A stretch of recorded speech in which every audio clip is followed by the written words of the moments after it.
开始了。大家晚上好。非常感谢大家今天能够来到我们的先锋书店来参加先锋书店这个20年庆典活动的这个现场。然后今天呢是非常高兴，我们邀请到罗杰·克劳利先生和陆大鹏先生为大家做今天晚上的这个活动。我们在开始这个今天的活动之前，先做2个硬广告，因为没有这些硬广告的话，我们就不可能有罗杰·克劳利先生及大鹏的这次活动，以及主要是罗杰·克劳利先生的这个中国之旅。那么我们这次活动得到了腾讯大家以及行舍公司的这个大力支持。腾讯大家呢，到今年的12月15号就是他们的第4个年头，然后今天活动呢也是腾讯大家第67期的现场活动。我们非常感谢腾讯大家在这次活动当中的这种大力支持。然后行舍公司呢，大家看到了，我们这边有一个广告牌，它是专门做这种旅行用品的。他们也特别为克劳利先生制作了一个有他在中文出版的4种书的封面印在上头的这个旅行箱，大家可以看到。这个呢是一个特制的版本，是一会儿送给罗杰·克劳利先生的。我们在活动的最后也会把这个箱子由行舍的这个工作人员送给罗杰·克劳利先生。那么我们就今天正式开始我们的这个讲座。我们今天邀请到的罗杰·克劳利先生，可能读者很多都知道，他为我们中国读者呈现了4部作品，其中今天我们主要要讲的《征服者：葡萄牙帝国的崛起》呢，是他最新的中文作品。他之前的3部作品分别是1453海洋帝国和财富之城。那么罗杰·克劳利先生是毕业于这个英国剑桥的一位历史学家，他常年的在年轻的时候常年都在地中海领域游历，然后呢有很多的经历，最后呢根据他的经历以及他常年的这个积累，写下了这几本非常精彩的书。而这几本书的我们先用掌声欢迎一下罗杰·克劳利先生，好不好？那么今天我们的这位现场的译者呢，也是这几本书的官方译者，也是今天他在他的主场南京为大家来现场翻译罗杰·克劳利先生的这个演讲。我们再用掌声欢迎一下我们的译霸陆大鹏先生。谢谢。那么好，现在我们就把时间交给他们，由他们来给我们讲一下这个今天的这个题目，就是葡萄牙第一个全球帝国。谢谢。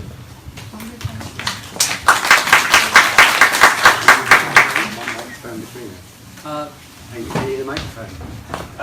You. Oh. 你好。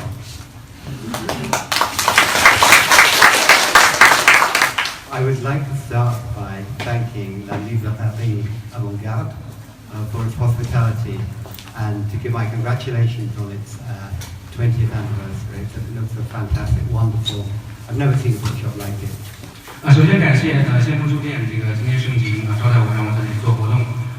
这个祝贺先锋书店20周年的这样一个节庆。我从来没有见过这样优秀、这样了不起的书店。I would also like to thank the sponsors of this talk, particularly Tencent and Xinxue for sponsoring my visit to China and the talk that we're about to hear. 当然，我感谢我的这个赞助者腾讯大家栏目和行舍公司帮助我这次来到这个中国做这次旅行和讲座。And lastly, Social Sciences Press for publishing this book. 最后感谢社会科学文献出版社出版了我的书。The book that I'm going to talk about is important to me because it's 4 years of my life. 我今天要讲的这本书呢，对我来说非常重要，因为我花费了4年的心血。And it's important in world history. I'm going to really talk about the moment when Europe was joined up to the rest of the world.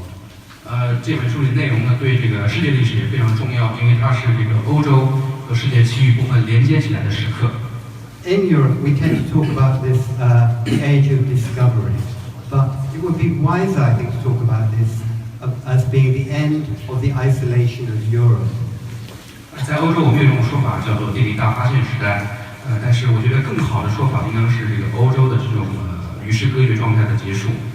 The world in 1400 shows the Europe surrounded by the Islamic world. It's kind of imprisoned.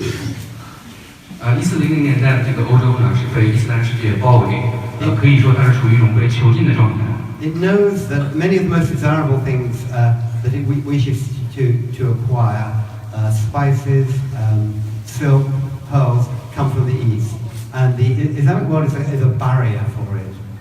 欧洲人知道，这个他们最想要的、最渴望的一些东西，像香料、丝绸、珍珠等等东西呢，来自东方，而他们和东方之间呢隔着一道屏障。At the same time, it's imprisoned by the Atlantic Ocean. Europeans do not know how wide the Atlantic Ocean is, and the pattern of its winds is very complicated. 这个同时，欧洲还是被大西洋囚禁着。欧洲人不知道这个大西洋究竟有多么宽广，并且大西洋上面这些风向、这些气象条件，欧洲人是不知道的。So the desire to escape from the Mediterranean becomes incredibly strong in this period. The desire to outflank the Islamic world and the desire to reach the source of the goods of the East. 所以欧洲人产生了一种非常强烈的愿望，就是这个走出地中海世界，这个绕过伊斯兰世界的包围，直接去往这个东方财富的源泉。And the pioneers of this is Portugal. Portugal is a very small country. At this time, it had a population of 1 million people, had very few natural resources, and it was too poor to mint its own gold coins. The only skill that the Portuguese have is that they have a long Atlantic coastline, and this coastline allows them to develop precocious skills of navigation and sailing. They're the people who are best placed to crack the code of the Atlantic winds. 这个探索发生的这个先锋呢是葡萄牙。葡萄牙在当时是一个小国，是一个穷国，只有100万人口，自然资源匮乏。它的非常贫困，以至于这个自己没有财力铸造自己的金币。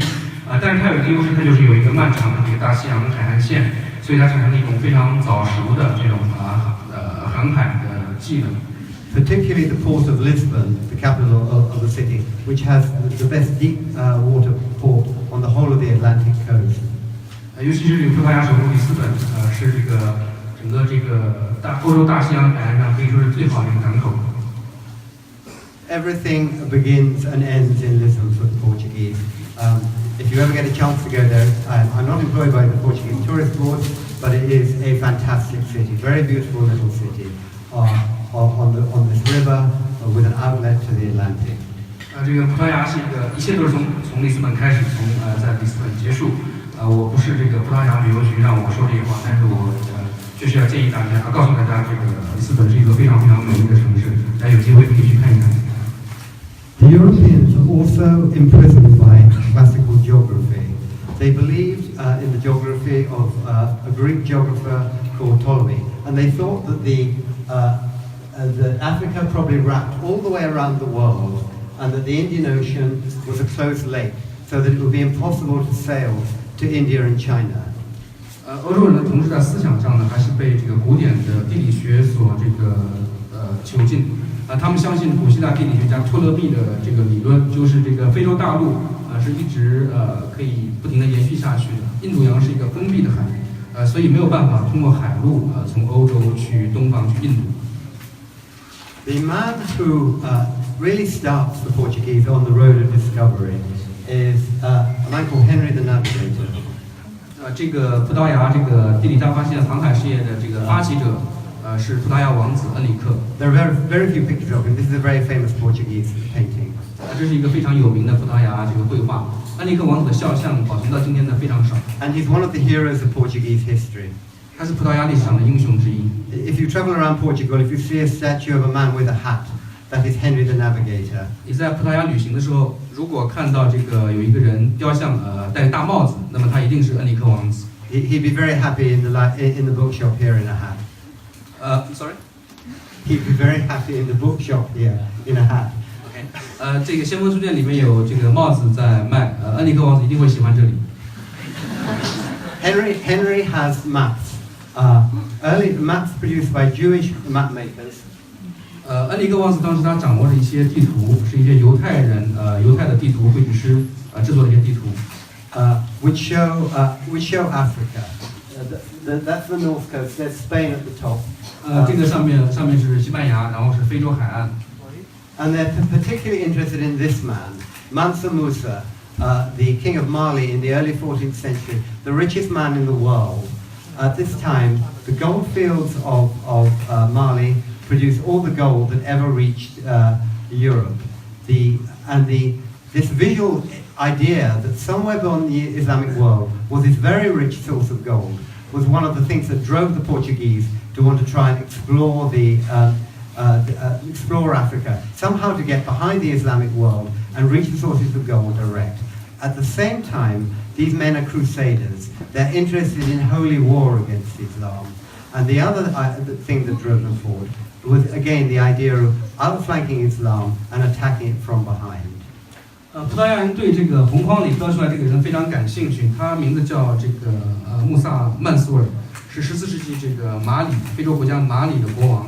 当时马里他是世界上当时最富有的人之一，因为当时马里呢有这个丰富的黄金金矿资源，当时抵达欧洲的大部分的黄金呢都是从马里开采出来的，这是一个黄金的源头，所以葡萄牙人呢他们这个非常渴望找到这样一个黄金的源头。同时呢，葡萄牙人还是他们有这个十字军圣战的精神他们相信这个针对伊斯兰世界的这种圣战所以他们也希望这个绕过伊斯兰世界的包围，去直接寻找黄金的源头。The other idea that the maps gave them was that there might be a shortcut to the Indian Ocean. 这些地图呢，还让葡萄牙人产生一种想法，就是在非洲大陆上也许有通往印度洋的捷径。This line here is a river. 这条线大家看到的是一条河 This thin line, and it joins the Nile on this map. 这条河呢，在地图上，这条河呢和尼罗河连接起来。And the Portuguese believed that maybe they could sail across Africa and reach India without having to sail round a continent. And this actually dooms them to 50 years of pointless effort. But the maps were very important to them. The other thing that drove them on these maps. 这个葡萄牙人当时有一种信念，就是可以通过这个非洲大陆的内河，这个直接走向印度，而不需要绕过整个非洲大陆。所以他们花了50年时间来探索非洲大陆的这个水道。当然，这个最后是徒劳的。Was this man sitting on a golden throne? He called Prester John the priest. They believed that again, somewhere beyond the Islamic world, there was a very powerful, rich Christian king. And if they could reach this Christian king, again, he would help them to defeat the Islamic world. So there were very powerful drivers for this expedition in terms of religious mission. 所以葡萄牙人感兴趣的另外一个人物呢是这个人，他的名字叫祭司王约翰。葡萄牙人相信，在这个伊斯兰世界的远方，存在这样一个基督教君主，非常强大，非常富有，所以葡萄牙人也希望能够找到这样一位基督教君主，跟他联合，来两面夹击伊斯兰世界。They also had quite good sailing technology. A small ship called the Caravel, which was very good at sailing up African rivers. 葡萄牙人当时有一种这个船只叫卡拉威尔帆船。是一种尺寸比较小的一种帆船，非常适合用来在这个非洲的这个河流上探险。This is a replica of one in Lisbon Harbour, which I've been aboard. It's frighteningly small to tackle the Atlantic seas. 这个是今天这个在里斯本的一艘船的一个复制品。我曾经上过这艘船，看过它这个真的是小的可怕。在这样一艘小船在大西洋上肯定是非常恐怖的。But from the 1430s, they start to make voyages down the African coast. Every single one of these little places marked on the map was explored and named by a Portuguese ship. 从大概1430年代开始，葡萄牙人开始沿着这个非洲海岸南下。地图上标出这些地方呢，都是葡萄牙人这个发现，并且葡萄牙人命名的一些地方。At the same time, they were starting to understand how the Atlantic Ocean worked. you can sail down this coast very easily. But coming back is very difficult. So they learned to make that you had to, a quite frightening thing to do, you had to leave the safety of the African coast, swing around into the sea, and then you would get a wind which would bring you back. 葡萄牙人沿着这个非洲海岸南下的还比较容易，但是返回非常困难。他们渐渐学会了一种这个比较吓人的办法，就是这个往大西洋这个往西走得更远，要绕一个大圈，远离这个陆地，然后再借助风向折回来。And this is the process by which they're going to explore the world. They also collected maps. They commissioned the very best map of the world that they could commission from a Venetian cartographer. 这个就是葡萄牙人探险的一些方法。他们还能这个搜集地图，聘请当时这个威尼斯最优秀的地图师，绘制了当时最好的世界地图。It looks like nothing. It's orientated to the south in the Arab tradition. 这个地图大家看了可能会不太熟悉，因为它是按照阿拉伯人的方法，是南在上面，北在下面。If you spin it around, you can see there is Europe, here is Africa, which has an end to it, and there is a way to the Indian Ocean. This is a very, very encouraging mental image for them. 把这个地图倒过来，大家就看得清楚了。这样上面有欧洲，然后下面是非洲，非洲是有尽头的，然后有一条通往印度的水道。It's quite interesting to compare this actually with the great Ming map of 1389. 非常有意思的，这个1389年明朝，中国明朝的这个也是有这样一个地图。Which shows an Africa 上面有非洲 with an end to it. 并且非洲是有尽头的。And Great Lakes and rivers. So the Ming obviously had more information about the shape of Africa, probably from Arabs. I'm not sure. There's probably somebody here who knows a great deal more about this than I do. But it interested me. 所以明朝人知道这个非洲这个境内有高山有大河。明朝人对这个非洲的知识可能是从阿拉伯人那里来的，但是也不确定。By 1480, the Portuguese had made quite good progress, and the king of this time, a man called John II, the Portuguese called him the perfect prince, a very, very bright guy, makes a final plan for reaching India. 这个1480年的时候，这个葡萄牙有了一位新国王，叫做若昂二世，他的绰号是叫完美的君主，他是一个非常非常聪明的人。他呢，这个开始制定了前往印度的最后的一批计划。He sends out expeditions one after another with carved stone crosses to take with them. Each expedition, when it reaches its final point and can go no further, leaves a cross on the headland so that the next expedition has a marker from where to go on. These crosses actually were still in place on the coast of Africa in the 100 years ago. They show a deep plan by John II to actually finally carve a seaway to India. 这个若昂二世国王向这个大西洋派出了一支又一支的探险队，每一支探险队在自己这个达到的最远的这个极限点，都在岸上立下这个十字架，标示自己到达了最远的一个点。然后呢，这些十字架呢，在离今年100年前19世纪的时候，很多还能保存到那个时候。这个就体现出若昂二世国王的很多这个深层的一些远景的一个计划。At the same time, they're still making doomed expeditions up the African rivers, the Congo, the Niger, the Gambia. This is a carving on a rock, 130 kilometers up the Congo River, and it was put there by Portuguese sailors who sailed up the river. They got to some rocks which they couldn't cross. They left their marker on the rocks, and they sailed away again. And nobody knew about this until 1911 when some explorers found it. They made extraordinary attempts to solve this problem. 与此同时呢，葡萄牙人还在继续在非洲的一些大河上探索，希望找到这个去印度的捷径，像刚果河、尼日尔河、冈比亚河等等。这个是在刚果河上游130公里处，葡萄牙人在岩壁上刻下的这些铭文。这个是葡萄牙探险队无法继续前进，因为被这个岩石阻挡，于是留下这些迹象。文字，然后他们回去。这个文字是1911年才发现。At the same time, they're developing ideas of navigation which are are revolutionary. They have Jewish map makers and astronomers in Lisbon who develop new ways of finding your position from the sun rather than the stars. This was a set of tables which they used for taking readings from the sun. We could say by the end of the 15th century that Lisbon is the Silicon Valley of Europe, where new ideas about the world, new inventions for exploring the world, new map-making techniques are being developed. 同时，葡萄牙人在这个航海的一些技术上、思想上有很多进步。他们有很多优秀的这个犹太人地图师和这个天文学家，发明了这个在海上这个确定自己方位的这个新的一种天文计算办法，根据太阳的位置，而不是根据这个星星的位置，这样一种新的方法。到15世纪末的时候，这个当时的里斯本就像今天的硅谷一样，吸引了大量的这种各种各样的人才和新的思想和技术。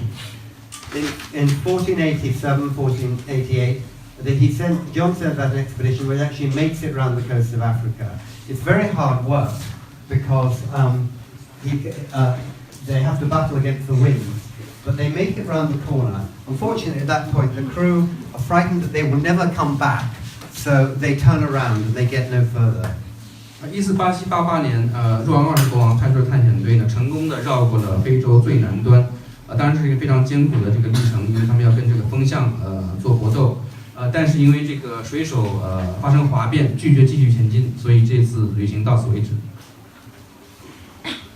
The maps of this time track the advance of the Portuguese very accurately. This is 2 years later, and you can see that the map maker knows exactly where the Portuguese have got to. 这个是2年后绘制的地图，当时葡萄牙人已经非常清楚的知道，并且标识出了这个前一次探险到达过的地方，经历过的最南端。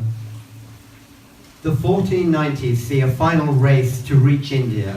Columbus makes an expedition. He thinks it's going to be quicker to go west than to go east. Nobody knows that America lies in the middle. He gets to some Caribbean islands and comes back again and says that he's nearly reached Japan. That was one exploration. This drove the Portuguese on, really, who were extremely annoyed with Columbus.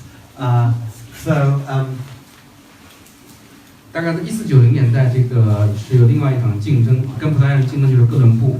哥伦布走了另外一条路线，他认为从这个西班牙往西走，可以去到东方。当然他并不知道中间隔了一个美洲。然后他是抵达了加勒比海一些岛屿，然后回来报告说他已经接近了日本。哥伦布的这个进展，这个成绩呢，让这个葡萄牙人非常恼火。The king who is ready to launch the final race to India is Manuel I. They call him the fortunate king because he inherited all the information, all the intellectual information, and even the wood for building the ships that would finally sail to India. 这个时候继承葡萄牙王位的曼努埃尔1世国王呢，被称为这个叫幸运的国王。他呢，从前面的君主那里继承了这个积攒几十年大量的这个知识、信息和技术。Under the command of this man, Vasco da Gama. 然后他派出的这个探险队呢，是瓦斯科达伽马指挥。The caravel now has been proved very good, but it's horribly small and can't carry enough supplies. So the Portuguese built slightly larger ships, and they prepare 3 ships to go. 卡拉维尔帆船呢是一个很优秀的船型，但是证明太小，不太适合远洋航行，所以葡萄牙人开始改进他们的船型，建了一些比较略微大一些的船。他们准备了3艘船，让达伽马去东方。They departed from the shores of Lisbon from this particular spot, which is marked by a memorial to the Portuguese mission to India. You can see Henry the Navigator and his hat at the prow of that ship. This is the point from which Vasco da Gama set out to make the journey. 达伽马当年出发的地方，现在是有一个纪念碑，上面有很多这个大航海时代的英雄，其中这个戴帽子的就是恩里克王子。Gama, they've now worked out that you have to make this big swing out into the sea in the southern Atlantic as well, which he does, and he finally makes it round the corner and all the way to India. 这个达伽马发现，这个在南大西洋，它也需要这个向西走绕一个大圈，然后再折回来，利用风向让它回得来，然后最后是达伽马成功的抵达了印度。It has to be said that the Indian Ocean before the Portuguese arrived, I sometimes think was a slightly nicer place than after they arrived. This is a huge trading network that stretches from Cairo, through Aden, through the coast of India, Malacca, and all the way to China. It's very ancient, about 2,000 years of trading have taken place in this sea. 我经常觉得这个在葡萄牙人到来之前的印度洋比之后要美好得多。那里已经有一个非常古老的这个贸易体系，一个网络，包括这个把各个点连接起来，有开罗、亚丁、印度海岸的城市马六甲，一直到中国，这个贸易网络已经存在2000年。And it's governed by the monsoons, which blow one way for 6 months and one way and for 6 months the other way. And it swings backwards and forwards. 这个印度洋受到这个季风的主宰，6个月是一个方向，下6个月另外一个方向，不停的周而复始的变化。The Portuguese are completely ignorant about what they're going to find here. They think they're going to find a sea full of Christians. All the trade round the shores of this sea is actually in the hands of Islamic merchants. They have no idea of the existence of Hinduism as a religion. They think that the Hindus are probably some form of Christians who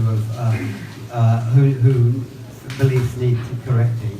They didn't understand the pattern of the monsoons, so they kind of stumble into this sea. 到达印度洋的葡萄牙人，对这个世界是非常无知的，他们原以为这个地方有很多基督徒，但事实上，印度洋的这个沿海的贸易被掌握在穆斯林的手里面。葡萄牙人也不知道这个印度教的存在，他们以为印度教是基督教的一种这个变化的形式。It's interesting to compare the Portuguese voyages with those of the great Ming fleets, which were in this sea 50 years earlier. You could have put all Vasco da Gama's ships inside one of the Ming junks. 如果把这个葡萄牙人的航行和在他们50年之前这个明朝郑和的航行相比较的话，是一个很有意思的话题。达伽马3艘小船完全可以塞进1艘中国船里。But they entered this sea with a completely different mentality. I think the Ming were using a form of soft power to demonstrate that they needed nothing. The Portuguese need everything. They're keen to grab control of the spice trade. They're keen to eliminate any Islamic presence in the sea. And they have a technology like the Spanish in South America, fast-firing bronze cannons, which nobody else had. 这个葡萄牙人的心态和这个和明朝中国人是非常不同的。明朝可能主要是一种软实力的向世界展示，表明中国人什么都不需要，中国人什么都有。而葡萄牙人呢，他们什么都想要，什么都想控制。他们要控制印度洋的香料贸易，他们要消灭这个伊斯兰世界的敌人。同时葡萄牙人呢带来一种技术上的优势，也就是这个速射火炮。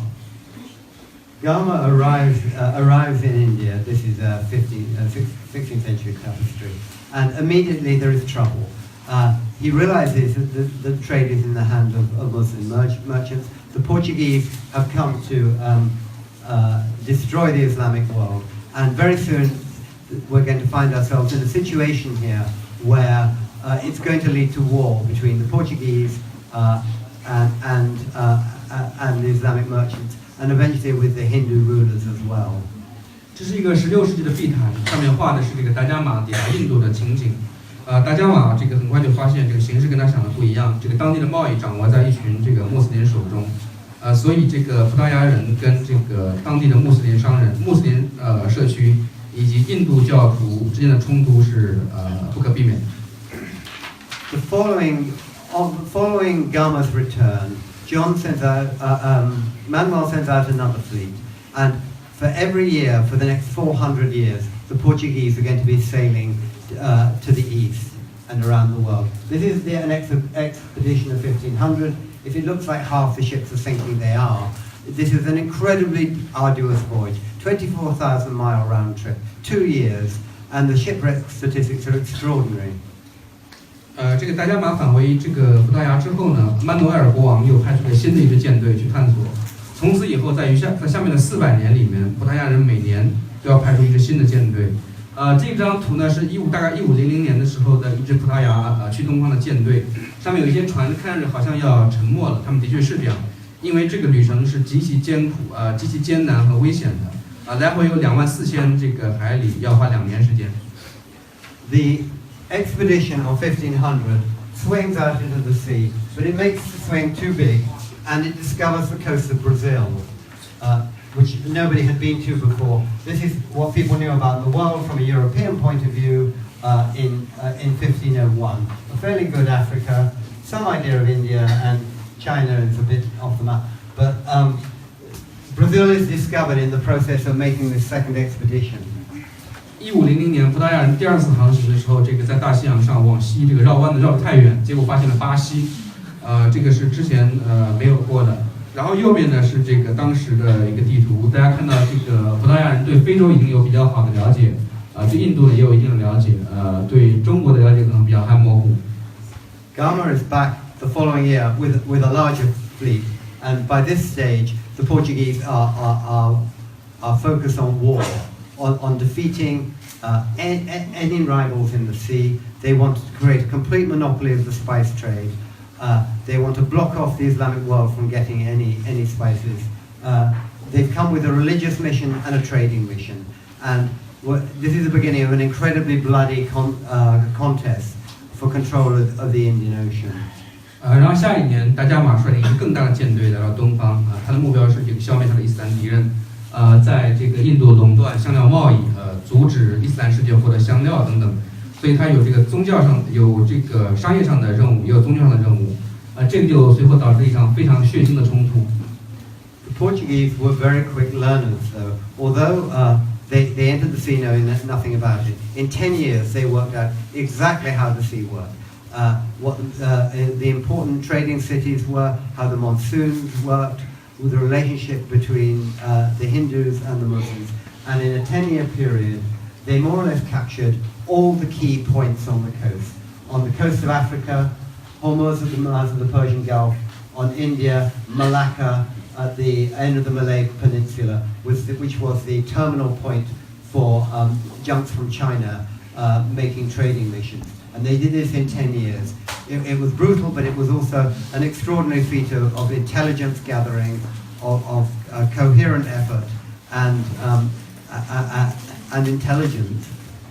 葡萄牙人是这个学习非常快，非常擅长学习。他们刚到印度洋的时候，对印度洋一无所知，但是在仅仅10年时间里面，就把印度洋的情况基本上摸清楚了。他们知道这个印度洋海岸的一些重要的城市在什么地方，这个季风的规律是什么样，印度教和穆斯林之间的关系是怎么样。他们在10年时间里面，差不多占领了印度洋沿海的所有的战略要冲，包括这个非洲海岸的一些城市，这个波斯湾上的霍尔莫兹，印度洋海岸的一些城市，以及马六甲。马六甲是中国人这个在印度洋航行的最远的这个时候最远的点。葡萄牙人的这个过程呢，是一个非常残暴的过程，也是非常了不起的过程。他们这个搜集情报的能力非常的厉害，也表现出他们有极大的聪明才智。These two men are really the title of my book. These two figures are the conquistadors of the Indian Ocean, very intelligent men. Francisco de Almeida and Afonso de Albuquerque. It seems that you had to have a big beard to be a Portuguese conqueror of the ocean. These guys were very, very smart. They were also quite ruthless, but they were responsible for the Portuguese capture of a great deal of the trade and the harbors of the Indian Ocean.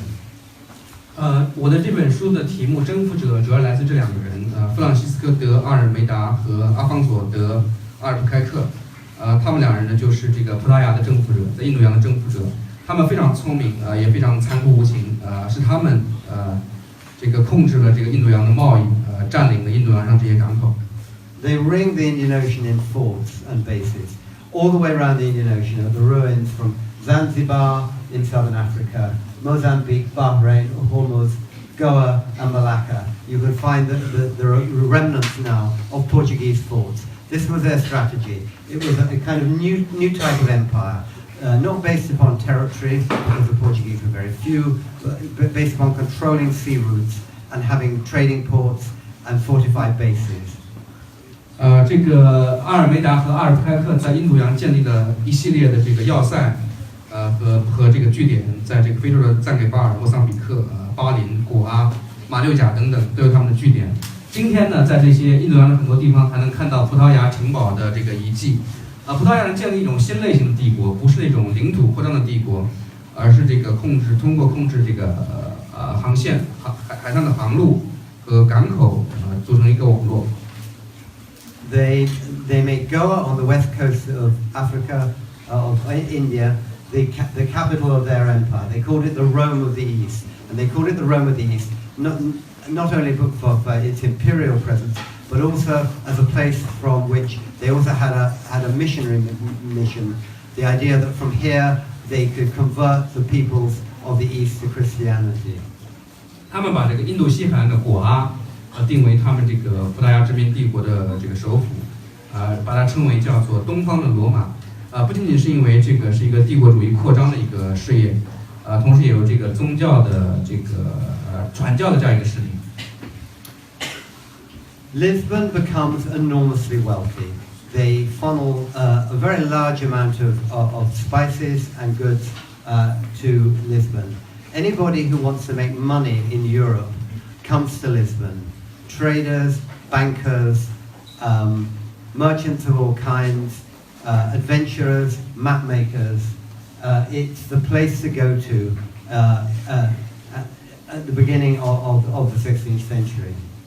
里斯本变得非常富裕，这个有大量的这个香料和商品流入里斯本。当时这个如果要发财要挣钱的话，人们纷纷的涌向里斯本，有各种各样的商人、银行家、这个冒险家、地图绘制师等等。The city is rebuilt in a magnificent style.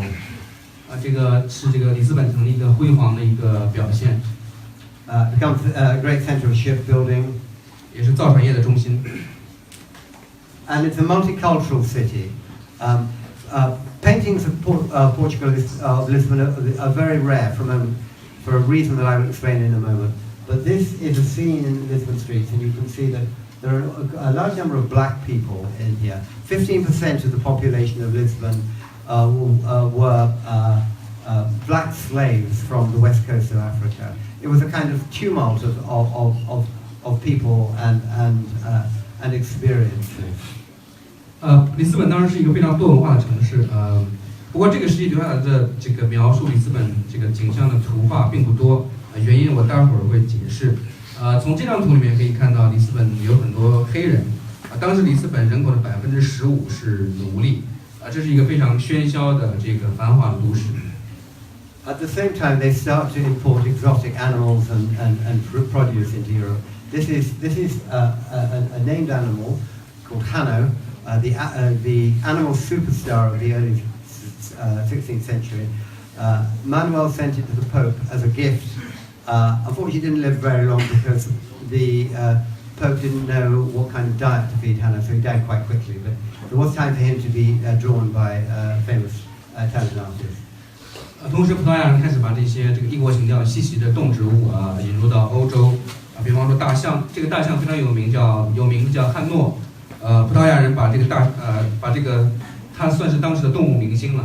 葡萄牙国王把这个大象送给教皇，教皇非常开心，但是因为当时并不太了解大象吃什么东西，它吃了错误的东西，大象很快死掉了。不过有这个非常有名的意大利画家给他画的像。His follow-up gift was a rhinoceros. Unfortunately, the rhinoceros got drowned in a shipwreck on the way to Italy, but somebody managed to send a famous German artist a picture of. This is a very famous print of. This is the first rhinoceros in Europe since the time of the Romans. 大象之后呢，这个葡萄牙国王又给教皇送了一头犀牛，但是非常不幸的是，运犀牛的船没有抵达意大利就失事沉没了，犀牛原来死掉了。但是这个后来这个德意志的著名的这个画家丢勒，根据自己的想象，画了这样一个犀牛的图。With the wealth that came into Lisbon, the Portuguese started to build extraordinary buildings. This is the iconic monument of the Portuguese. It's a monastery very close to the place where Vasco da Gama sailed. 这个随着财富涌入葡萄牙人也开始这个大兴土木，建造辉煌的建筑。这个是在达伽马当年出发地点不远的，见到一个非常有名的一个修道院。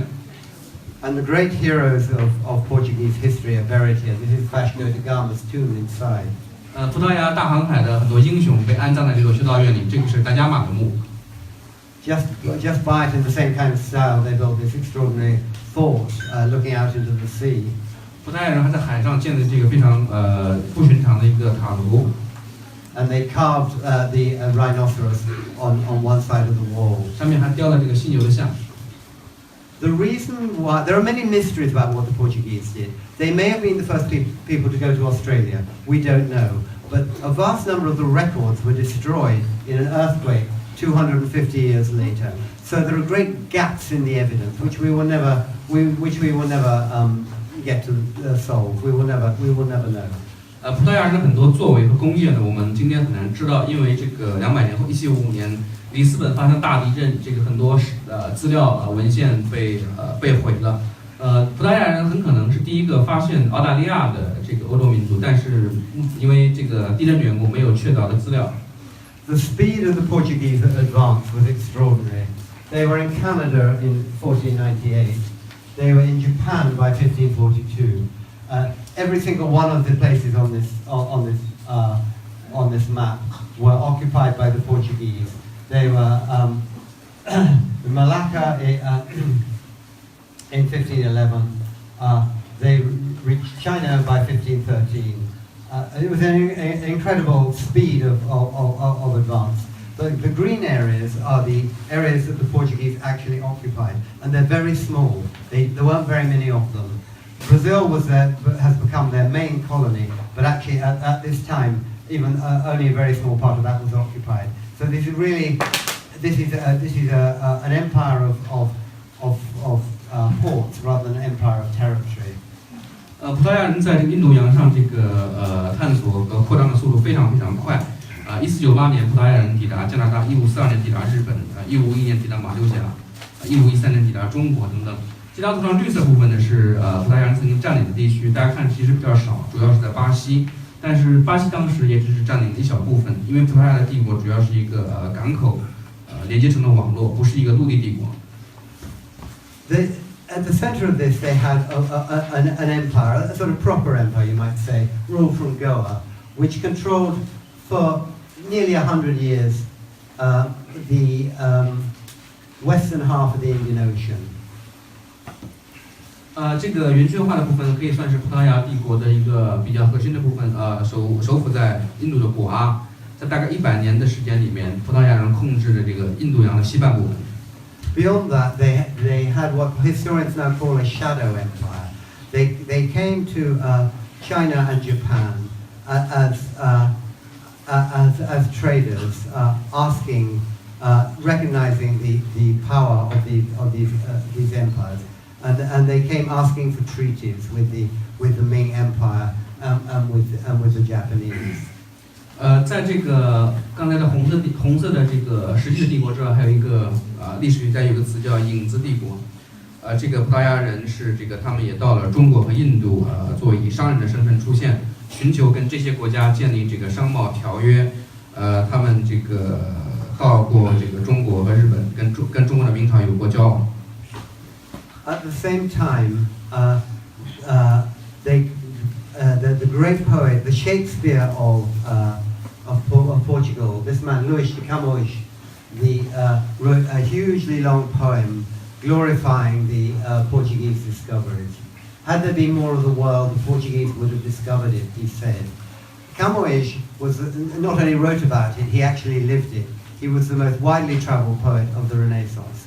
He lost an eye fighting the Arabs in Morocco. He was exiled from Lisbon for a sword fight. He found himself penniless in Goa. He was shipwrecked in the Mekong Delta. And according to Portuguese legend, he struggled to shore with the manuscript of his poem above his head, unfortunately leaving his Chinese lover to drown. Portuguese could be like that.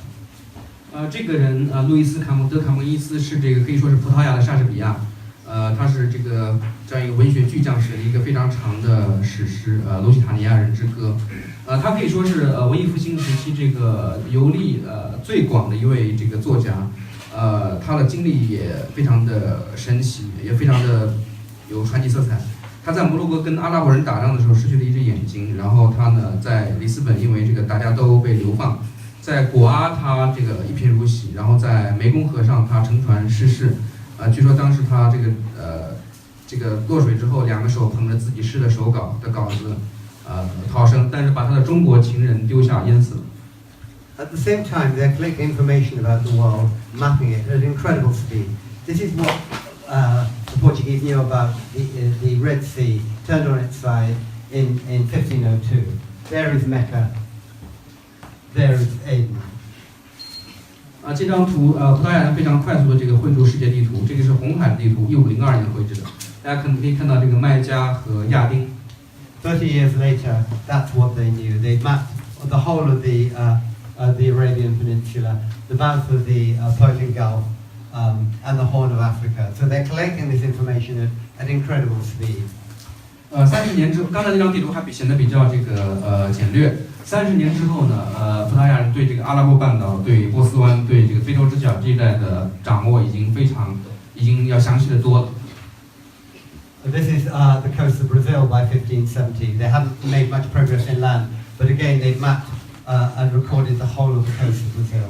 这是1571年，葡萄牙人对巴西沿海已经有比较好的把握，虽然还没有深入内陆，但是对沿海已经有相当多的知识。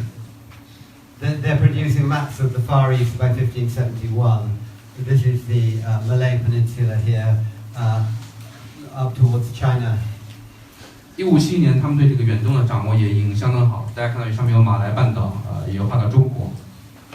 They're producing the first atlas of China for Europeans in 1584. 1584年，葡萄牙人绘制了欧洲人的第一幅中国地图。By 1550, the Portuguese have really visited a very large part of the world, and after an initial period of heavy fighting, what they really create is an empire of trade and exchanges. These exchanges are very long range. The goods can travel from China and Japan to Portugal. At the same time, they have trades that don't touch Portugal at all. Goods are exchanged between South America and Africa. Goods are exchanged around the western half of the Indian Ocean. Because China and Japan are not talking to each other, they become a middleman exchanging gold and porcelain from Macau with silver from Nagasaki. And they're in the Spice Islands as well. So this is a whole web of trade that they are creating in the middle of the 16th century. It's an extraordinary start to a globalization of foodstuff, of works of art, of technologies. All kinds of things are starting to be webbed together. 大概到1550年的时候呢，葡萄牙人对世界的很大一部分已经有非常好的把握。在经历早期的一些激烈的作战，武装冲突之后呢，他们开始渐渐的安定下来。他们帝国呢是一个贸易和交换的帝国，他们把比方说把商品从中国和日本运到葡萄牙，但是他们有的贸易活动呢可能并不经过葡萄牙，比方说他们在南美和非洲从事贸易。中国和日本当时之间是一个隔阂的断裂的状态。葡萄牙人以澳门为基地，在中日之间担当一个中间商的一个角色。他们把中国的比方说黄金和瓷器，送到日本，把从长崎把交换日本的白银等等。One of the many things they do is they start to transfer technologies from one continent to the other. Portuguese Jesuits and their successors will create observatories in Beijing for the Ming emperors. A great deal of effort was put in from Goa to try and convert the East to Christianity, mainly by Jesuits. They had quite a lot of success. In 150 years, they probably converted 1 million people east of Africa to Christianity. They didn't have any luck with the Ming, but the Ming were interested in observation of the stars. 同时，这个葡萄牙人扮演这样一个技术交换、技术转移的这样一个角色。葡萄牙的耶稣会士和他们的后继者在北京建立天文，帮助明朝政府建立天文台。同时在果阿呢，他们这个基督教进行基督教传教。大概在150年的时间里面，葡萄牙人在非洲以东地区，让100万人皈依基督教。他们也非常努力的想让这个明朝的皇帝对基督教产生兴趣，但是失败了。They create European-style maps. 他们做的这种欧洲风格的这种地图。They bring firearms into Japan from 1543. 这个1543年起，他们把这个火器带到日本。They effectively arm warfare in Japan. This is a cannon made in Goa by Portuguese cannon makers exported to Japan. So the effects of their trades are both kind of good and bad, you might say. 这个所以说葡萄牙人给这个日本当时提供了这个西方式的武器。这门火炮呢是在果阿由葡萄牙人铸造的，这个出口到日本。There are two globalizations we know. There are good things and bad things, and there's undoubtedly a dark side to the Portuguese adventure. This is a trading port on the west coast of Africa. It's called the Gate of No Return. From here, in 300 years, by the Portuguese and then by the Dutch and then the English, somewhere between 3 and 5 million people are going to be taken from Africa to South America. This is a colossal involuntary migration. 当然，全球化有好的一面，也有坏的一面，还有这个黑暗的一面。这张图呢是在西非海岸的一个地方，叫做一去不返之门，是这个葡萄牙人的这个奴隶贸易市场。大概我们统计，在大概300年的时间里面，葡萄牙人，然后是荷兰人和英国人，从事这个大西洋奴隶贸易。大约有300年时间里，大约有300万至500万非洲人，被卖到这个美洲作为奴隶。这是人类历史上非常可以说是最大规模的这个非自愿的人口流动之一。They also, sorry, can we just go? Oh, good luck. They also spread the diseases around the world, like the Spanish, TB, mumps, syphilis. They probably introduced syphilis into these. So there's all kinds of things going on here that are the result of this. But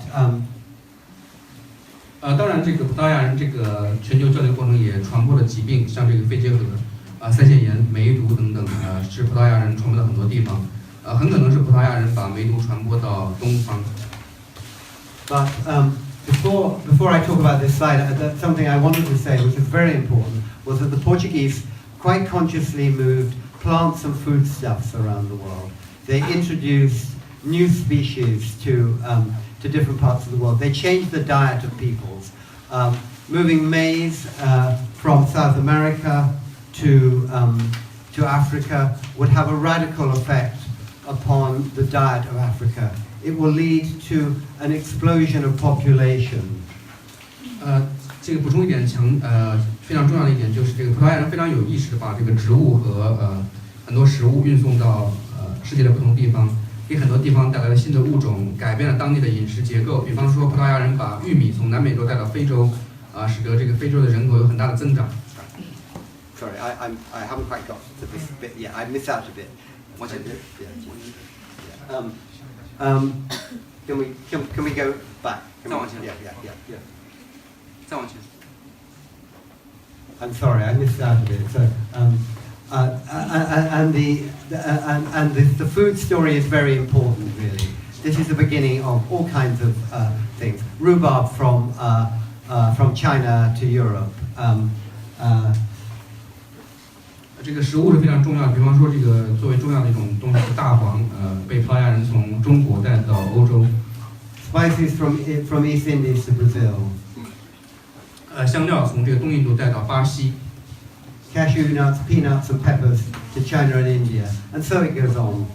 花生、胡椒等很多东西被葡萄牙人这个从印度带到中国和日本。The other part of the story, which I think is really fascinating, is that for the first time, people from different ends of the world can see each other. 还有一点非常重要的是，这个随着这个葡萄牙帝国的兴起和全球化，全球不同地方的人可以互相见到。These are Japanese paintings. The Japanese were absolutely fascinated by the Portuguese, what they look like, their ships, which they drew in incredible detail. 这是日本人画的这个葡萄牙人的形象日本人对葡萄牙人非常有兴趣，对他们的这个长相、他们的船等等做非常细致的描述。The Portuguese arriving, the rigging in their ships. The Japanese really studied this stuff. You know, they're preparing to take over the car industry. Their attention to detail is extraordinary. 日本人对这个研究的非常对葡萄牙人船只他们的锁具等等做的非常细致的研究。日本人对这个细节的关注非常厉害。The arrival of the Portuguese on the shore. 这个是葡萄牙人抵达这个日本的海岸的一幅图画。I think they found the Portuguese comic. There's no doubt about it. These enormous trousers.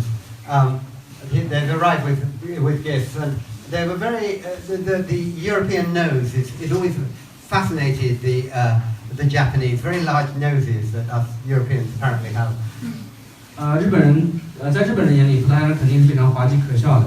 这个在日本人的笔下，他们葡萄牙人穿着这个非常肥大的裤子，然后这个有非常大的鼻子，这对日本人来说肯定都是非常好笑的。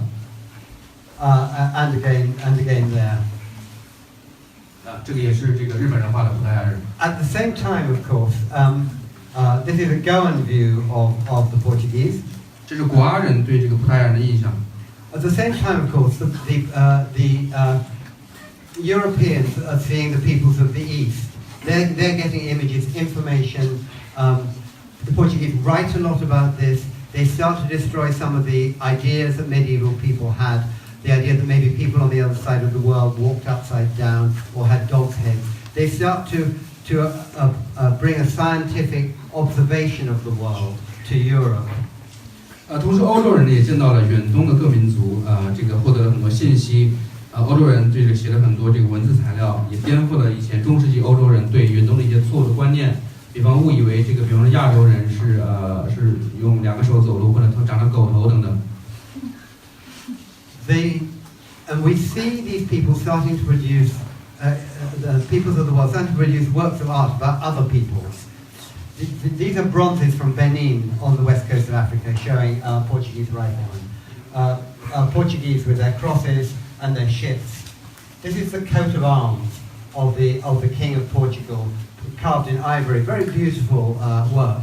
This was very much appreciated in Europe. For the first time, the German artist Dürer looked at this and he said, these people are doing something extraordinary. So there was kind of an appreciation also that the people on the other side of the world had their own extraordinary skills that Europeans were able to see. 同时出现了这个东西方艺术的融合，这些都是这个东方艺术风格描绘这个葡萄牙东西。第一个是这个东方人这个做的这个葡萄牙一个国香槟的形象，第二个呢是这个葡萄牙人他们的十字架、他们的船等等，第三个呢，不好意思，第一个补充一下，第一个是贝宁，非洲贝宁人做的，第三个呢是用象牙，东方人用象牙雕的这个葡萄牙国王的这个纹章，当时德意志的艺术家看到这些东西之后，感到这个东方有很好的这个艺术，所以欧洲人也开始了解到东方的艺术风格。The Chinese understand the value of exporting things very early on. These are the Ming pottery from the middle of the 16th century. These are the arms of the King of Portugal. This bowl has been created here by somebody who is trying to write the name of the person who's buying it in the Latin alphabet. It was possible, even by 1550, that a man in Portugal, through a series of middlemen, could order a dinner set from a Ming potter in China. Extraordinary long-distance trades. 这个左边是中国的这个青花的这个瓷器，上面是有葡萄牙国王的文章。右面这个碗呢是上面有用拉丁字母来写这个买家的名字，也是中国的瓷器。大概到1550年的时候，这个葡萄牙人在欧洲的葡萄牙人可以通过一系列的代理商和中间商来向中国明朝这个订购一些这些瓷器等等。Much of this art was religious. The Jesuit method was to present images of Christ in in a local visual language. This is Christ carved in rock crystal from Sri Lanka. Actually, this probably would have been for export to Portugal. Rock crystal is an incredibly hard material to work in. This is a fantastic work of art. This is an ivory Christ from Goa. 这个耶稣会在这个东方进行传播基督教，他们的一种方法呢，就是用当地的艺术风格、当地艺术来表现这个基督教的一些主题，有一些当地风格。比方左边这个是斯里兰卡的用水晶做的这个耶稣像，这个很可能是出口到葡萄牙用的。右面呢是果阿的用象牙雕刻的耶稣。A Chinese Madonna. 这是中国的这个圣母玛丽，中国人做的圣母玛利亚，不是用中国风格做的圣母玛利亚。And a crucifixion from the Congo. So there's an extraordinary starting to come together of the world and its and ideas, visual images, foods, diseases, and this is the beginning of a process. There are 200 million people today who speak Portuguese across the world. I think it's probably the 7th most widely spoken language. So their influence, they've become invisible somehow. I think in a way because Columbus has become important to Americans. And Columbus has dominated the story. We talk about the age of Columbus, but we could just as easily have been talking about the age of Vasco da Gama. 这个右边呢是这个刚果的这个做的耶稣受难的形象。今天所以大家看到这个葡萄牙人可以说这个全球化把这个不同的世界各民族的思想、艺术形象、食物、服装等等风格和信息知识传播到世界各地。今天那个讲葡萄牙语的人口大约有2亿，是这个全球应该是第7大语言。所以这个葡萄牙的影响现在是非常的，可以说是影响非常大，也非常这个明显。我们经常说这个，我们可能对哥伦布了解更多，因为哥伦布对美洲非常重要。这个大家经常说这个哥伦布是这个地理大发现时代最主要的英雄，但是我们也完全可以说这个地理大发现是达伽马的时代。My final example of foodstuffs moving around the world. When I was preparing to make these slides, this is a very famous cafe in Portugal. It's just by the place where the Portuguese made their voyages across the world. 这个是我在葡萄牙里斯本发现的一家这个咖啡馆，非常有名。它的位置呢，距离达伽马当年出发的地点不远。The Portuguese come here to eat a kind of egg tart. It's a specialty. They'll come have an egg tart and a little cup of coffee. 他们这个有一种非常有名的一种糕点，有点像这个鸡蛋蛋挞。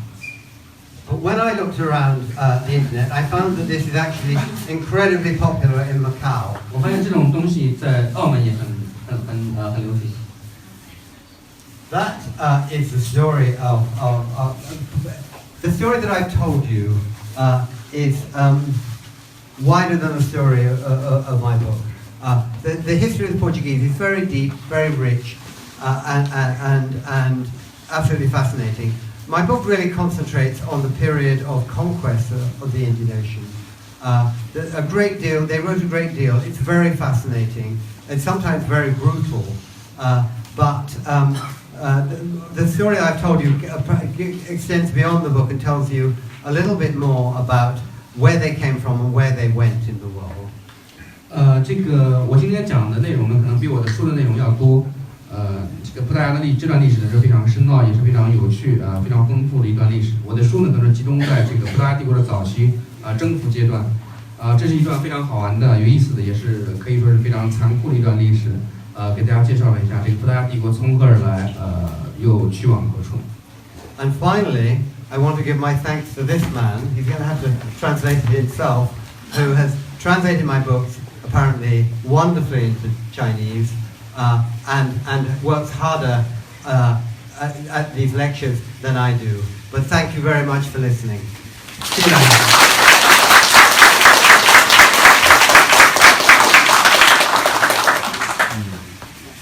非常感谢两位非常精彩的一个演讲。然后呢，接下来的环节呢，我们会把这个时间交给大家。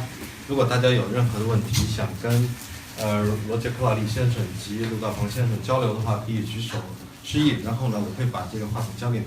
那么在提问的时候呢，我们会有每个提问的听众呢会有一个小的奖品。另外，我想事先先说一下，就是说克劳利先生的这个书呢，4本在之前的几个书店呢都签名版，就是现在是双签版，陆大鹏和克劳利先生的签名双签版都已经抢购一空，所以今天晚上如果大家想要签名版的话，是抓紧机会，因为这是罗杰·克劳利公开活动的最后一场，然后他将会返回英格兰了。如果想要买书的话，就抓紧在先锋书店买下，然后找两位签下名。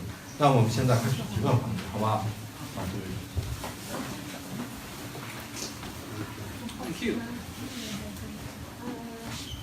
罗杰·克劳利先生您好，我有一个小小的问题，就是我们通过您的书了解到了葡萄牙曾经在航海业上的辉煌历史，然后我有一个问题就是，葡萄牙它的航海的重点不在于殖民地，而在于它的航线。那么，您是怎么看待葡萄牙和后来的有海上马车夫之称的荷兰的这种航海业的发展？谢谢。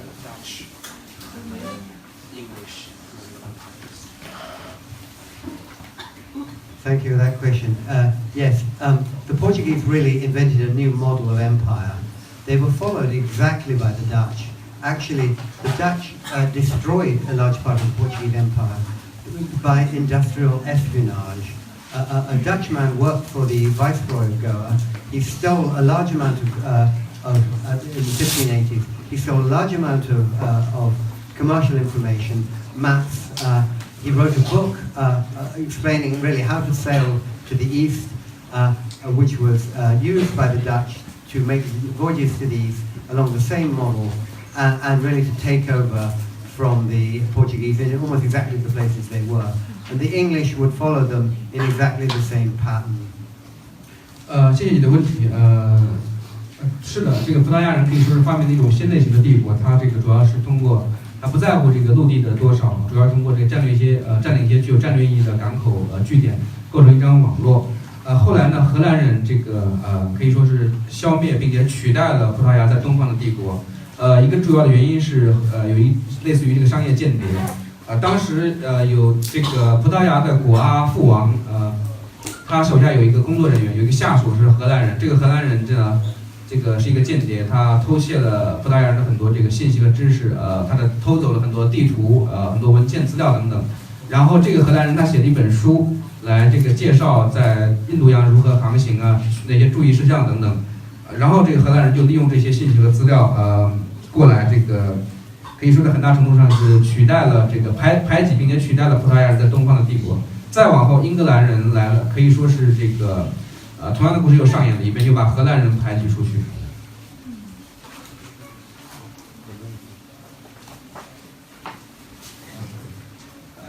罗杰·克劳利先生，陆大鹏先生，你们好啊！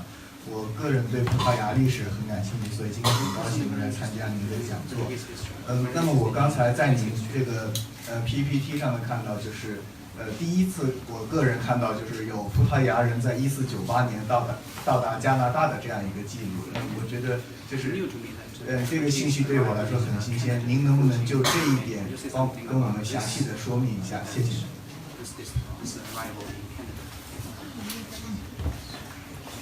The Portuguese made a man called Corte Real made I think, one voyage and touched the coast of Newfoundland. I have to say I don't know a great deal about it, but there was no follow-up to this. Whether the report was that there wasn't much there, I don't know. But actually, the voyage to that part of Canada is very, very important to the Portuguese, because over the course of time, they followed this up by making annual voyages to the fishing grounds of northern Canada to fish for cod. And really until the 1960s, I think, cod fishing off the coast of Canada was a ritual of the Portuguese seafaring life. And as you know Portugal, you know they're very keen on eating cod. And it started with this one expedition, but to be honest, I'm not very knowledgeable about it. 好的，谢谢。1498年，当时就是葡萄牙探险家到达纽芬兰，但是他们后续就没有更多的探索北美洲，这方面因为比较缺乏史料，但是这次航行呢对葡萄牙人非常非常重要，因为他们发现了加拿大北部的渔场，那有大量的鳕鱼，然后葡萄牙人随后每年都会来这里捕鳕鱼。如果你去过葡萄牙，就会知道他们非常喜欢吃鳕鱼，是他们食物的重要的组成部分。大概到1960年代之前，到加拿大北部海域捕鳕鱼都是葡萄牙航海生活的一个重要的篇章，这对他们来说也是非常重要的一段。给后面一个。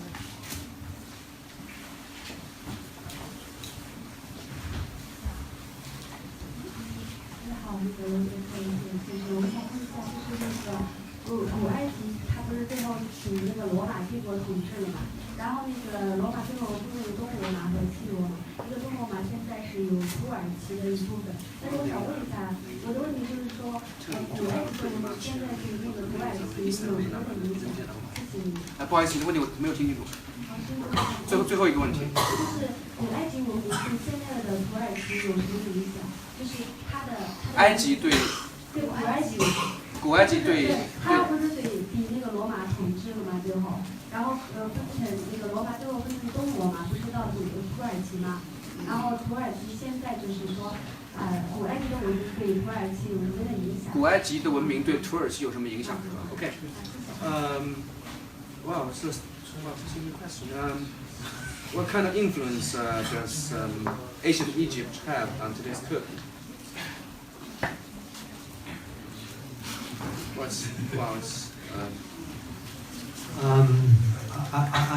don't think we can relate. I can't relate ancient Egypt to today's Turkey very directly. I think ancient Egypt was once part of the Roman Empire, ruled from Constantinople.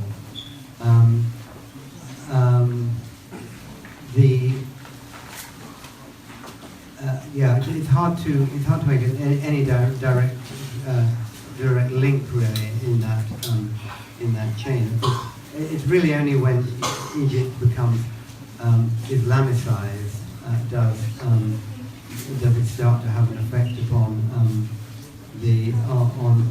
the world of Turkey that we know today. In ancient times, the word trades up and down that coast, but I think I can't really make any connection of I can't quite think of how to connect ancient Egypt with today's Turkey. It's perhaps too long a historical chain to draw any conclusions. OK， 我觉得古埃及和今天的土耳其之间经历了太多的历史变化，很难有我找不到什么直接的联系。当然埃及曾经是拜占庭罗马帝国的一部分君士坦丁堡的皇帝从那里以君士坦丁堡为基地的罗马皇帝统治着埃及。当然这片海岸一直是有南南北北来来往有很多贸易，之间有很多交流。但是可能只有在埃及伊斯兰化之后才对今天的土耳其所在的这个世界产生一定的影响。但是我觉得这两个很难有什么直接联系。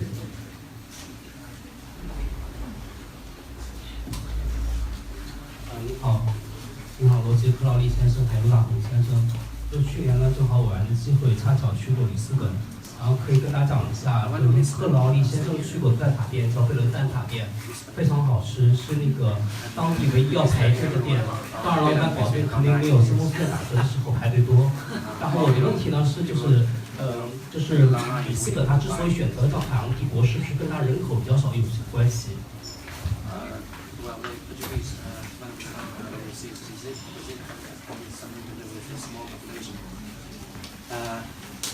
？Yes, I mean, I think the question that people ask themselves is really why the Portuguese?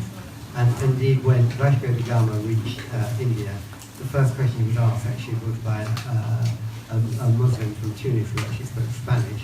Is why is it not the Spanish or the Venetians? I think the Portuguese are desperate people, quite honestly. They had nothing to lose. They had nothing in their country. These are people who are unique in not having immigrated once, but continuous waves of immigration through history, really, because the country doesn't support enough, doesn't support prosperity. And I think because of their position on the coast there, people have always passed by, and the Portuguese have always been open to the world. So they've always been people who have travelled and mingled and with other peoples. So it's a spirit of adventure, it's a spirit of openness to the world, and it's the need for necessity. They say of the Portuguese, a small nation with the whole world to die in. 好的，谢谢。这个我们经常会问自己，就是为什么呢？这个建立这样第一个全球帝国，开拓大的航海时代先驱的为什么是葡萄牙人或者其他的国家？很有意思，就是达伽马刚刚第一次到达印度的时候，当地有一个人是一个来自突尼斯的穆斯林，他会说西班牙语，他看到葡萄牙人大吃一惊，他问说，为什么是你们葡萄牙人到印度来，为什么不是西班牙人或者威尼斯人？这个很有意思。我觉得有一点就是葡萄牙人是一个非常疯狂绝望的民族。他们真的是这个可以豁得出去了，没有什么这个顾忌的。他们有这个一波波的移民向海外移民探索，有很大的原因是这个葡萄牙是一个小国，这个自然资源比较贫乏，没有办法养活这么多这个人口，达到一定程度的繁荣。同时呢，他们这个是在大西洋海岸线的国家，自古呢，它外面的世界比较有开放的精神，他们有很多这个旅行，和其他多民族的混居，有很这样的交流，他们有一种精神上的一种开放，这是一方面。另外一方面也是因为这个国内的贫困，没有办法养活这么多人口，所以这些人必须要出去，这是一种不得已而为之。所以大概是两个方面。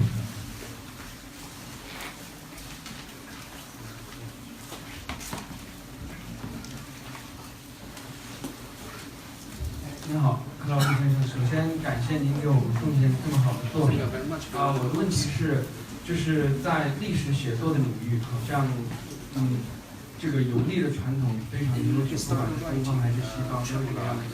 包括我们中国伟大的史学家司马迁，他也是经过了长时间的游历，写下了不小的名著《史记》。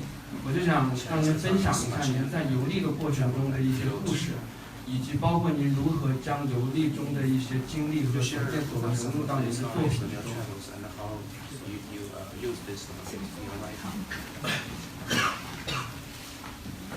Thank you. We could be here for a long time. I will just take one story really, because I think Northern Europeans, we have a nostalgia for the Mediterranean.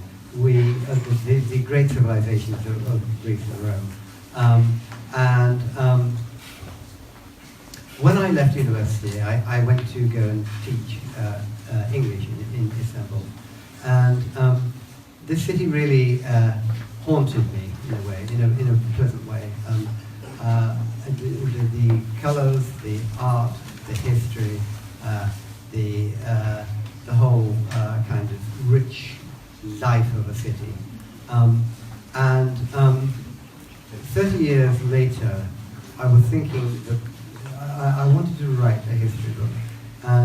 And I came back to thinking about Istanbul and the great contest for the city. And actually, I was thinking about this just after 9/11, when the whole issue of Islam and Christianity was becoming a bit, was becoming very interesting again. And I realized that this actually was a piece of history that would be interesting to people again. So that was really, that really came out of that experience of living in the city. There are many other experiences in cities that form part of that, such as going to Malta and Venice and so on. But we'd be here all night, I think, if let's stick with that one. 如果让我讲我的旅行故事以及和它对我的写作的影响的话，今晚大家讲不完了，就只讲一个故事那就是我觉得我们北欧人对这个地中海是有一种怀旧的一种思乡一种怀旧的一种向往我们对这个古希腊古罗马文明有一种非常美好的幻想我自己大学毕业之后呢没有立刻这个工作，先是去土耳其旅行，后来在伊斯坦布尔教书然后呢在伊斯坦布尔居住一段时间，这段生活呢对我是一种自此之后呢这段生活一直这个萦绕在我心头这个土耳其的伊斯坦布尔的这种艺术这种丰富的这种生活，这种风土人情对我的影响非常非常大，让我一直都记着。30年之后呢，我开始想写作，开始想把，因为当年在土耳其居住这段经历，让我开始想写作，想写关于这个伊斯坦布尔的历史。当年这个奥斯曼帝国和拜占庭帝国争夺就是城市的历史。当时恰好呢，也是911刚过，911事件刚过。这个伊斯兰这个关于伊斯兰的话题呢，当时又重新变得这个受关注起来，这个很多人呢重新对这个问题开始感兴趣，然后呢再加上我之前一直就想写，因为对伊斯兰布尔有这样的好感所以就后来就写了这本书。当然我的后面的几本书跟我个人比方说在马耳他的生活跟在威尼斯的生活有关系但是今天就讲不完了。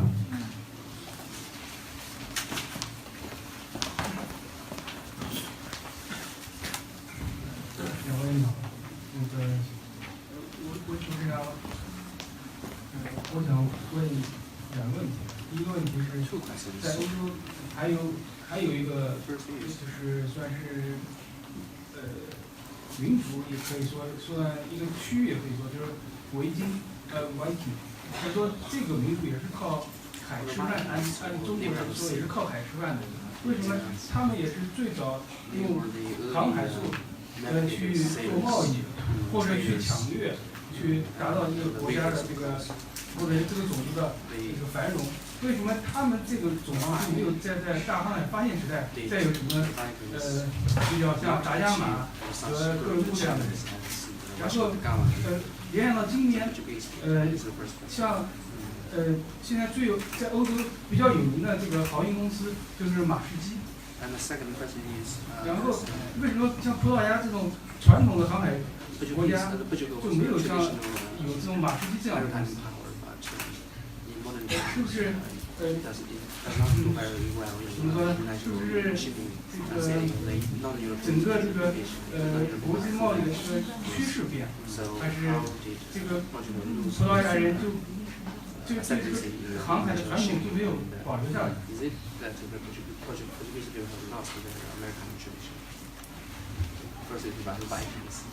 ？Thank you. The Vikings. Well, I think it's about geography. The Vikings, of course, are up in the corner of Scandinavia. They made tremendous voyages. They got to America and Greenland and so on. And they worked their way down through the rivers of Europe. But I just think probably that the technology, I'm not terribly knowledgeable about the Vikings, I have to say, but I think one, their sailing technology was good as it was probably it limits what it could do. Secondly, that they were really out for plunder, and they probably didn't need to go that far to obtain the things that they wanted. Would be they didn't really need to circumnavigate the world at that point to obtain the things that satisfied the impulse to travel. 先回答你的第一个问题，就是我觉得首先是地理的问题，就是维京人他居住在斯堪的纳维亚，在北欧，当然维京人是非常了不起的这个航海家、探险家，他们这个到达美洲，到达格陵兰，他们沿着这个欧洲很多大河，像这个欧洲腹地挺进等等，有很多这个传奇。但是我觉得他们之所以没有这个取得后来像葡萄牙人这样的一个航海这样一个伟大的成就，第一是因为他们的航海技术在当时虽然算相当优秀，但是后来没有继续好的发展，而且是说非常有局限。第二呢，就是我觉得这个维京人的目标是为了掳掠财物，他们不需要走很远就能够抢到很多的财物，因为他的这个西北欧是富裕的国家，它很容易，它不像葡萄牙人这样一个受封锁、这样一个穷困的国家，需要走很远。维京人没有这种动力，他不需要做这个绕过半个世界的这样一个航行才能够获取财富。I think the second question is a very interesting one. Actually, within 100 years, Portugal's technological advances as sailors started to decline. And I think historians are slightly mystified about this. The number of shipwrecks that they experienced started to go up. They continued to be seamen, mainly fishermen. I mean, they would sail all the way to Canada to catch fish, but somehow there are many things happened in Portuguese history. They were occupied by Spain. They were at the mercy of the French in the late 18th century. Maybe they just didn't have enough people to develop this. They also lost the sort of the structured drive that the kings of Portugal gave the voyages of discovery in the early 16th century. They somehow lost this national will, I mean, empires rise and fall. The Portuguese rose and fall very quickly, and obviously disappeared into obscurity. The reasons for that probably are, as I said, are to do with national will, number of people, and a decline in sailing technology quite early on. 第二个问题就是葡萄牙人为什么后来就在航海事业上失去了以前的领先地位。葡萄牙海外殖民帝国大概100年的时间，再往后呢，葡萄牙在航海技术上出现了下降，也可以说是下降，也是因为别人在进步。从这个时期开始呢，葡萄牙人的海难、失事这个数量有一个很大的增加，跟他的技术落后渐渐落后下去是分不开的。当然葡萄牙人继续航海，他们去加拿大捕鳕鱼等等等等。但是再往后的葡萄牙历史非常复杂，它有一段时间被西班牙占领，然后19世纪被法国占领等等，有很多复杂的因素。葡萄牙人为什么在航海事业上没有能够继续优秀下去？还有一个重要原因就是它的人口始终是比较少，还有就是之前葡萄牙的地理大发现在很大程度上是国王君主的这样一个强大的个人意志决策所推动的。再往后的国王们由于内乱外患，他们没有再出现这样一个强烈意志的这样的君主，也可以说是葡萄牙人丧失的整个国民的一种闯进意志力。当然世界历史上帝国兴衰的例子非常非常多。葡萄牙的帝国兴得快，亡得也快，很快就变得默默无闻。我想大概就是这几方面原因吧，一个是技术的落后，二是人口比较少，三是缺乏的这样一种意志，国民的意志。最后2个问题。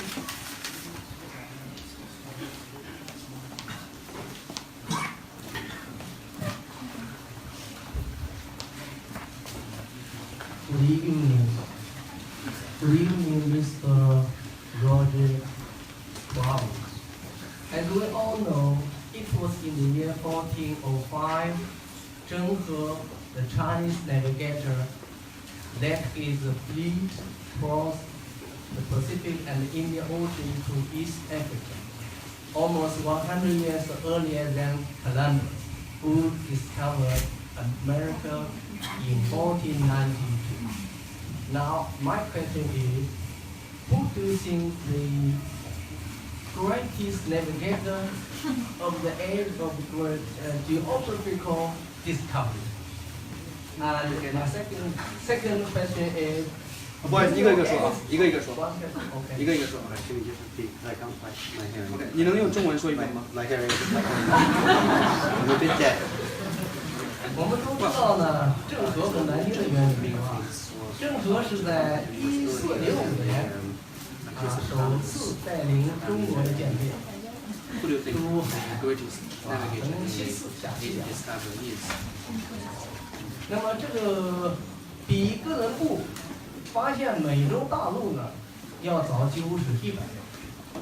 哥伦布是1492年。那么我问题就是，您认为谁是航海大发现、地理大发现最伟大的航海家？是哥伦布、达伽马还是郑和？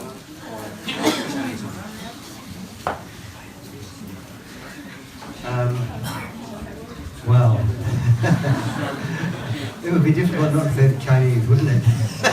如果说不是郑和，大家会不会不愿意？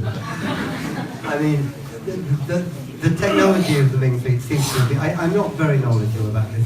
Their technology seems to be extraordinary. Their ability to go to sail right across the Indian Ocean with this huge fleet, the attention to detail, and so on. I mean, as a kind of maritime expedition, this is extraordinary. It must be one of the great feats of sailing. For sheer mad bravery, I would say that Vasco da Gama, who probably didn't really know where he was going, and spent 93 days out of sight of land to a place that he'd never been to before, with the Portuguese actually completely crazy, I think, was an incredible daring, but it was kind of slightly amateurish luck, and sometimes I think in terms of the, in terms of the. So as an individual, Vasco da Gama is extraordinary. I think in terms of the maritime sailing ability of civilizations in this period, the Chinese, who then obviously turned their back on the sea in the 1430s, were kind of unsurpassed. 好的，这个从航海技术上来讲的话，明朝的这个航海是非常了不起的。当然我这方面我不是专家，大概讲一下，就是它的这个庞大的舰队，它的这个组织能力，对这个细节的关注等等，在当时都是非常超乎寻常的。但是如果从个人的勇气和这种可以说是疯狂的勇气来讲的话，我要说最棒的是达伽马，因为他起航的时候完全不知道自己的目的地在什么地方，完全不知道要怎么走。 还有93天的时间在大洋上漂泊，看不到陆地。葡萄牙人当时是一个非常疯狂的民族，他的这种勇气到了一种非常鲁莽和疯狂的程度。当然，他们也有很多好运气，他最后才成功。不过这从个人角度来讲，如果要从这个航海的技术来讲的话，这个之前的中国人显然是非常优秀的。 谢谢两位今天的分享。我有一个问题是特别想问方老师，因为我之前也读过您那个之前《地中海三部曲》，然后您的写作风格可能更多的是关注一些，比如说不同族群之间的这种纷争，而不是说去可能从其他的比如说文化交流或者是商业的贸易等等角度去分析更加宏观的东西，可能更多的看上去像是一本战争史这样的一个内容，包括您刚刚出的这本书，我想您这种选择是有意为之，还是说您觉得这方面您更擅长一些？这是一个想了解的问题。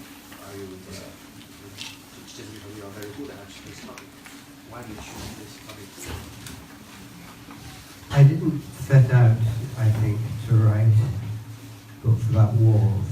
What I'm interested in is to hear human voices from the past, and it is the extraordinary narrative episodes of history, I think, which produce the most dramatic and fascinating accounts of people and how they behave. And these do seem to, I agree, I think they seem to cluster around war rather than, of course there is always another sea, there's a sea of trade.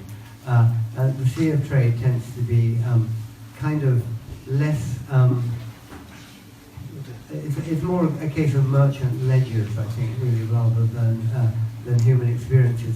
And so I suppose war provides, war is much written about by people. They record their experiences, they provide vivid first-hand accounts, and I think that's what really attracts me to, and really why I've written around war, is the narratives which history has left us with tend to be kind of often related to these kind of violent, extreme, and very dramatic moments. 我的目标并不是写战争的历史我最感兴趣的是这个来自过去的人的声音，这个过去的人的声音通过像书信、日记、个人记述等等这些方法在史料当中保存下来。我最感兴趣就是听到过去人的声音，在这个叙述的这样一个情节当中，这样的声音是非常有戏剧性的，非常有意思的，让我们能够更好的了解这个过去的人是什么样子的，他们是做事的行为是什么样子的。当然你说的对，我这几本书的确一个主要的主题是战争，这个地中海是战争的海，当然它同时也是这个商贸的海，但是在商业和经济方面的话，就不太是我感兴趣的那种讲过去的人的体验、人的生活这样一种话题。当然关于战争这个的书大家写的非常非常多。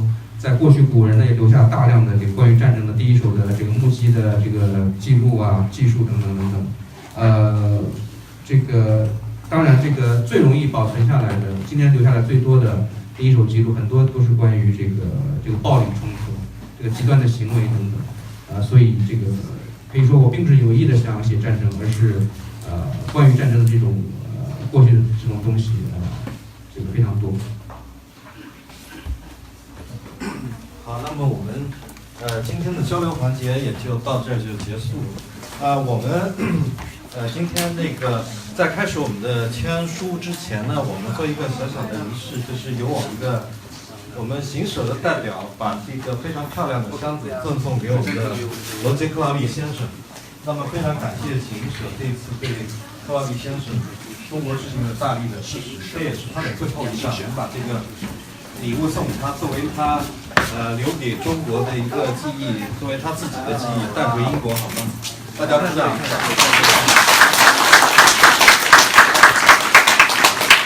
What can I say? Thank you very, very much. Thank you. This is magnificent. 这个非常棒。I can promote my books wherever I go. 这样我就可以这个拉着这个行李箱去这个推销我的书了。Thank you, and thank you very much for this. 谢谢诸位。大家排一下队，然后在这儿，克劳利先生会给大家签一下书。